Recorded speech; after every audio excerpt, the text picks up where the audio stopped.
Hello, this video is related to D.Ed first year exam 2020। अभी जो recently exam हुआ है CDPA का 2020 में। अभी एग्ज़ाम्स ख़त्म तो नहीं हुए, 25 को लास्ट एग्ज़ाम है। सो ये एग्ज़ाम तो फर्स्ट सबसे पहले हो चुका था, 101 कोड है इसका। तो ये हम सेट नंबर बी डिस्कस करेंगे। कोड नंबर ये है क्वेश्चन पेपर का, आप चेकआउट कर सकते हैं। शाम के टाइम ये पेपर होता है, टाइमिंग 2 से 5 होता है, 2 बजे से लेके 5 बजे तक 3 घंटे का पेपर होता है। 70 मार्क्स का क्वेश्चन पेपर होता है, यानी कि 70 प्लस 30 का क्राइटेरिया आपको इन एग्ज़ाम्स में देखने को मिलेगा। ये सिंपल इंस्ट्रक्शंस है, जनरल इंस्ट्रक्शंस की। जो क्वेश्चन पेपर है वो 7 पेजेस का होगा और जो क्वेश्चन पेपर है वो 17 क्वेश्चन कंटेंट करेगा। अब क्वेश्चन पेपर पे कुछ लिखने से पहले आपको ये दोनों चीज़ें चेकआउट कर लेनी चाहिए। उसके बाद आप अगर आप अपना रोल नंबर लिख दोगे तो फिर वही प्रॉब्लम, सेम केसेस। ये सारे इंस्ट्रक्शंस हैं आपको क्वेश्चन पेपर से रिलेटेड और आंसर लिखने से रिलेटेड, कि आपको क्वेश्चन पेपर कैसे अटेम्प्ट करना है। जैसे कि इसमें सेक्शन ए के बारे में बताया गया है कि 50 वर्ड्स में आपको क्वेश्चन जो आंसर है वो लिखना है और 2 मार्क्स के क्वेश्चन इसमें आपको मिलेंगे। इंस्ट्रक्शंस वो हिंदी और इंग्लिश दोनों में गिवन है, आप जिस भी लैंग्वेज में कंफर्टेबल है उसमें पढ़ सकते हैं। सेक्शन बी में भी 5 मार्क्स के क्वेश्चन है, 100 वर्ड्स का क्राइटेरिया है। और सेक्शन सी में भी 8 मार्क्स के क्वेश्चन है और 200 वर्ड्स का इसमें आपको क्राइटेरिया दिया गया हुआ है। 8 मार्क्स के क्वेश्चंस में आपको ऑप्शंस भी मिलेंगे। जो लास्ट के दो क्वेश्चन है 16th और 17th, तो उसमें आपको 4 क्वेश्चंस मिलेंगे। हर क्वेश्चन के 2 पार्ट्स और उसमें से आपको एक अटेम्प्ट करना है। Section 1A is first question is define assimilation।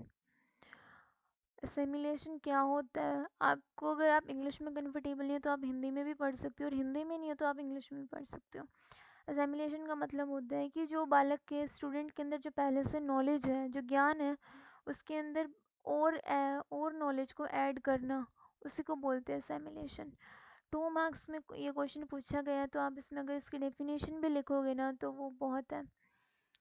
Second question is related to moral assumption. Unit number 2 में से क्वेश्चन पूछा गया है, नैतिक अवधारणा से आप क्या समझते हैं?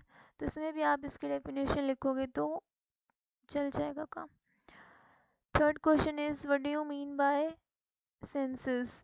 ज्ञानेंद्रियों से आप क्या समझते हैं? यूनिट नंबर 2 में से क्वेश्चन पूछा गया है, जिसमें इमोशंस रिलेटेड क्वेश्चंस है, सेंसेस रिलेटेड क्वेश्चंस है।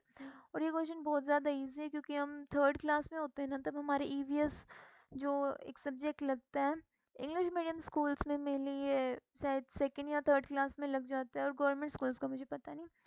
तो ये बहुत इजी क्वेश्चन है 2 मार्क्स में। फोर्थ क्वेश्चन इज कल्पना शक्ति के बारे में बताना है आपको, यानी कि उसकी डेफिनेशन लिखनी है। What do you mean bye imaginative power, यानी कि जो बालक है वो किस उम्र में किस लेवल तक की सोच सकता है, वो किस लेवल तक की सोचने समझने की उसकी शक्ति होती है। फिफ्थ क्वेश्चन इज संपूर्ण विकास को बारे में आपको उसकी डेफिनेशन देनी है, उसको परिभाषित करना है। Question number 6 is what do you mean by peer influences. Peers यहाँ पे मतलब है कि फ्रेंड सर्कल, जो एक चाइल्ड होता है, स्टूडेंट होता है, उसका फ्रेंड सर्कल से आप क्या समझते हैं, यानी कि जो उसका फ्रेंड सर्कल होता है वो उसको किस किस तरीके से इफ़ेक्ट करता है, यानी कि उसकी पर्सनालिटी पे, उसके जो उसका एटीट्यूड होता है, उसकी पर्सनालिटी होती है, उन सब चीज़ों में।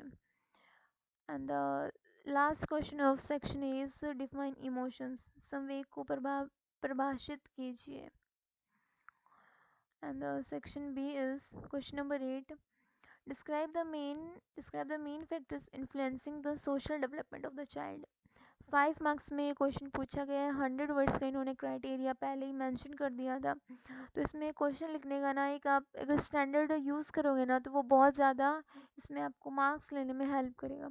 जैसे कि सबसे पहले आपने उसको जो आंसर लिखना है ना, उसको आप इंट्रोड्यूस कर दो, इंट्रोडक्शन वे में लिख दो। फिर उसकी आप मेन बॉडी लिख दो।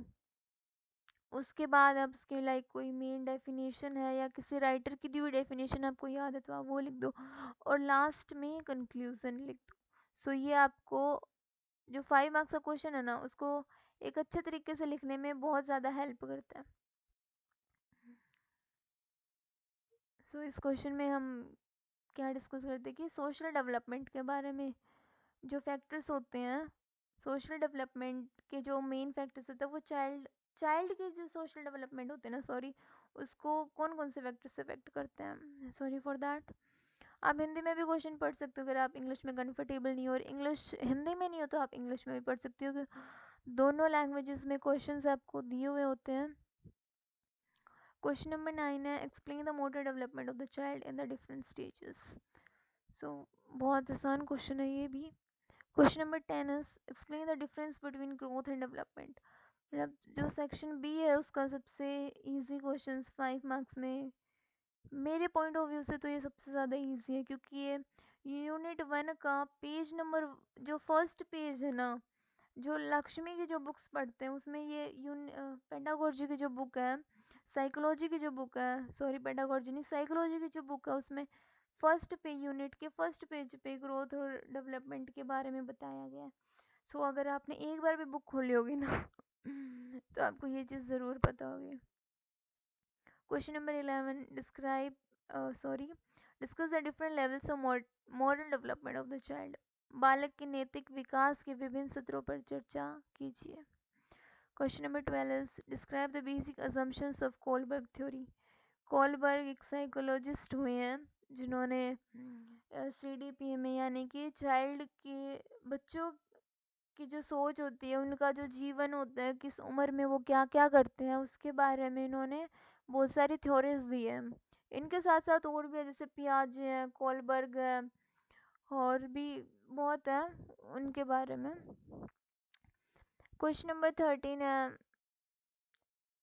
Difference between personality interventions and projective techniques.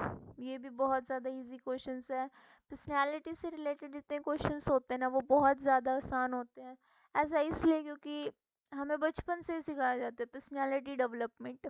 English medium schools में तो जो CBSE स्कूल्स होते हैं और भी नेशनल इंटरनेशनल के स्कूल्स होते हैं, उनमें तो स्पेशल प्रोग्राम्स होते हैं, पर्सनालिटी डेवलपमेंट प्रोग्राम। बच्चों से एक्स्ट्रा फीस ली जाती है, बाहर से लोगों को बुलाया जाता है। सो बहुत आसान क्वेश्चंस होते हैं ये।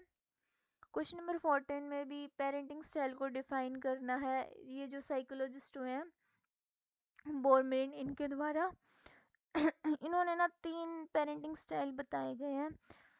और वैसे जो अलग अलग उन्होंने किसी ने 5 बताए, किसी ने 6 बताए, लेकिन इन्होंने 3 बताए हैं। इन्होंने फर्स्ट तो कहा है कि जो पेरेंट्स बहुत ज़्यादा स्ट्रिक्ट होते हैं, जो बच्चों को मारते हैं, पनिशमेंट देते हैं, उनकी गलतियों पे उनको डांटते हैं, बहुत ज़्यादा डांटते हैं, मतलब उनको फिजिकल पनिशमेंट देते हैं, मेंटली प्रेशराइज करते हैं, वो सब चीज़ें। दूसरा इन्होंने बताया है कि जो पेरेंट्स होते हैं ना वो बहुत ज़्यादा लॉयल होते हैं, बच्चे की केयर करते हैं, लेकिन साथ साथ उनको गलतियों पे समझाते हैं, डांटते नहीं, उनको फिजिकल पनिशमेंट नहीं देते। और जो लास्ट जो उन्होंने बताया ना वो बहुत ज़्यादा ही, मतलब पेरेंट्स ना बच्चों को इग्नोर करते हैं, उनके पास टाइम ही नहीं होता क्योंकि वो इलिटरेट होते हैं, उन्हें उस चीज़ की नॉलेज नहीं होती। तो इन्होंने इसमें ये बताया। 5 नंबर में पूछा है ना, तो आप इसको पहले इंट्रोड्यूस करो, इनके बारे में कुछ बता दो, पेरेंटिंग स्टाइल का तो उसकी डेफिनेशन बता दो, फिर मेन बॉडी, फिर आप इनके ये 3 जो मैंने बताया ना आप इनको एक्सप्लेन कर सकते हो, और लास्ट में कंक्लूजन। क्वेश्चन नंबर 15 भी बहुत ज़्यादा आसान है, क्योंकि ये जैसे कि हम अनाथ आश्रम होते हैं ना वैसे ही होते हैं, लेकिन हम इनको अनाथ आश्रम नहीं कह सकते, इनको क्रंच एक पर्टिकुलर नाम दिया गया है। तो इसके एडवांटेजेस और डिसएडवांटेजेस लिखने हैं। जो अनाथ आश्रम के एडवांटेजेस है ना वही इसके हैं, जो उसके डिसएडवांटेजेस है ना वही सेम इसके हैं, बस एक नाम, इनको एक पर्टिकुलर नाम दे दिया और कुछ नहीं है। सो सेक्शन सी में अगर हम डिस्कस करते हैं तो इसमें 4 क्वेश्चंस गिवन होते हैं। क्वेश्चन नंबर 16 में आपको 2 क्वेश्चंस मिलेंगे और क्वेश्चन नंबर 17 में भी आपको 2 क्वेश्चन मिलेंगे। तो फिर इन दोनों में से आपको अटेम्प्ट तो एक ही करना है, मतलब क्वेश्चन नंबर 16 में से दोनों में से एक और क्वेश्चन नंबर 17 दोनों में से एक। तो ये भी कोग्निटिव डेवलपमेंट के बारे में बताना है, जो पियाजे ने थ्योरी दी थी। तो पियाजे तो बहुत ज़्यादा इम्पोर्टेंट है। हम जब हमने DED की जो फर्स्ट क्लास अटेंड की थी ना उसमें शायद हमें पियाजे की इम्पोर्टेंस और इनका जो इन्होंने काम किया है, इन्होंने कौन कौन सी थ्योरीज दी है, वो सब चीज़ें हमें पता चल गई होंगी। तो ये इनके कोग्निटिव डेवलपमेंट की थ्योरी के बारे में एक्सप्लेन करना है। 8 नंबर का ये क्वेश्चन है, सो बहुत आसान क्वेश्चन है। और जो क्वेश्चन नंबर 16 का जो ऑप्शन में दिया गया ना, वो सोशल कल्चर के बारे में बताना है। ह्यूमन बिहेवियर को, सोशल कल्चर ह्यूमन बिहेवियर को किस टाइप से प्रभावित करता है, उसके ऊपर में कैसे इफेक्ट डालता है, इसके डिटरमिनेंट्स बताने हैं। और जो लास्ट क्वेश्चन है उसमें ये पर्सनालिटी रिलेटेड क्वेश्चन है। मैंने पहले भी ये मेंशन किया था कि पर्सनालिटी रिलेटेड जितने भी क्वेश्चंस होते हैं ना, वो बहुत ज़्यादा इजी होते हैं, क्योंकि हमें बचपन से ही सिखाया जाता है पर्सनालिटी डेवलपमेंट, पर्सनालिटी डेवलपमेंट। मतलब बच्चे को कुछ आता ना आता हो, एकेडमिक्स में चाहे वो ज़ीरो हो, लेकिन उसके ऊपर फोकस क्या होगा, पर्सनालिटी तो अच्छी बना ले, हाइट अच्छी बना ले, मतलब उसके जो एक आउटर जो डिफरेंस, उसकी जो लुक होती है ना, उस पर ज़्यादा फोकस किया जाता है। तो ये उसके मतलब कैरेक्टरिस्टिक्स पूछे गए हैं और फैक्टर्स पूछे गए हैं कि भाई उसके पर्सनैलिटी को कैसे इफ़ेक्ट करते हैं। जैसे कि अगर स्टूडेंट की पर्सनैलिटी पर देखे जाए तो उसकी फैमिली भी इफ़ेक्ट करती है, उसका फ्रेंड सर्कल भी इफ़ेक्ट करता है, उसका जो नेबरहुड है वो भी, उसके पेरेंट्स, उसके हेरिडिटरी भी करती है, उसके पेरेंट्स की जो पर्सनैलिटी है ना वो भी उसके ऊपर इफ़ेक्ट डालती है। इसका ये नेक्स्ट क्वेश्चन है, मतलब ऑप्शन में दिया हुआ है। तो नैतिक विकास से संबंधित क्या रोल गिरिकिन के सिद्धांत के बारे में आपको बताना है regarding moral development. So I hope question number 17 में तो आप ये पर्सनैलिटी वाला क्वेश्चन ही अटेम्प्ट करोगे। बाकी किसी को ये अच्छे से प्रिपेयर हो तो वो ये भी अटेम्प्ट कर सकता है। तो ये हमने क्वेश्चन पेपर डिस्कस किया है, जिसमें अगर हम ऑल ओवर क्वेश्चंस को डिस्कस करके बोल लेना तो क्वेश्चन पेपर का जो लेवल है ना वो ठीक है। ये भी नहीं कह सकती बहुत ज़्यादा हार्ड था, और बहुत इजी भी नहीं था, क्योंकि इसमें काफ़ी क्वेश्चंस जो साइकोलॉजिस्ट हुए उनसे रिलेटेड पूछे गए हैं। तो हम उनको हार्ड में भी ले सकते हैं और मीडियम में भी ले सकते हैं। तो ये क्वेश्चन हम पेपर हमने डिस्कस किया। ये सेट बी है हमने डिस्कस किया है, और जो सेट ए है, सी है और डी है, मतलब उनसे क्वेश्चंस मैच करते हैं। अभी मेरे पास क्वेश्चन पेपर है नहीं, हालांकि मैंने क्वेश्चंस मैच किए हैं। यहाँ पे आपको अपना रोल नंबर एंड जो फॉर्मेलिटीज़ होती है वो सब। आपने क्वेश्चन पेपर डिस्कस कर लिया। होप आपको वीडियो अच्छी लगी होगी। Thank you.